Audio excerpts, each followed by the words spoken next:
Chris, grab the mic like a man. First off, I'd like to say I'm extremely proud to be here tonight, to be the best man. Not only to my brother Sean, but to my best friend as well. But just before I begin, I just want to warn everybody that I have been drinking, and this is not exactly a gentleman's speech, but it comes from my heart, and I have to be myself when I say this, so I hope I do not offend anybody.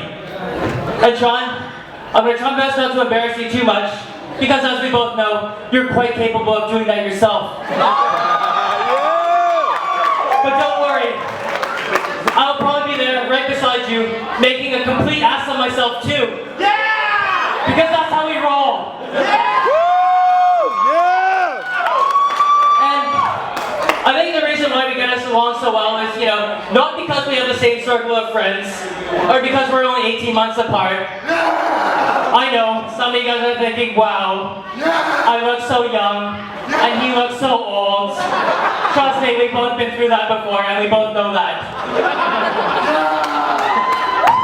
But I think the real reason why we both get along so well is because we both have the combined maturity of about a 5th grader. And we can make fun of each other and still have fun about it. But I remember that was not always the case. It was not always that pleasant being your younger brother. I remember when we were kids, you would constantly do things to piss me off so you could laugh at me while I throw a temper tantrum. You were such a dick back then. I particularly remember on one occasion when we were kids, we were playing restaurant, and we were serving imaginary soup to all the adults in the room.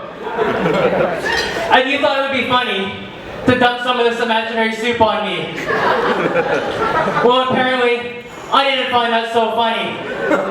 So I took the metal pot in my hand, and I hit you over the head with it.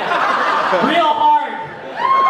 And that day, I showed you who was boss. Because you cried like a baby.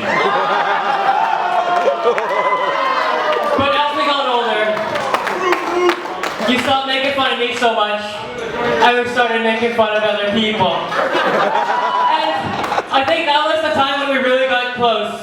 In fact, we got so close, we started going out wearing the exact same clothes.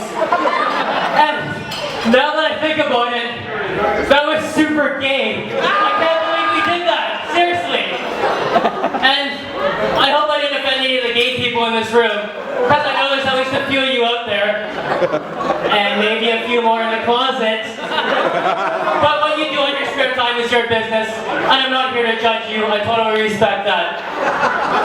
But before I digress too much, I'd like to say, there comes a time when everyone must mature, when a boy becomes a man. And that time came for Sean, the moment he met Esther. When Sean first met Esther, he had told me he had met a girl who made him so nervous. He was so incredibly hot, he made him incredibly nervous. And Esther, that is probably the reason why it took him over a month to finally gather up the courage and call you.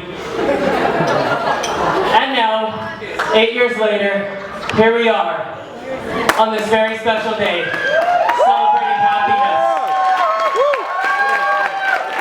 Over the years, you guys have been through thick and thin, had your ups and downs, but through it all, love has held you guys together and made you stronger because of it.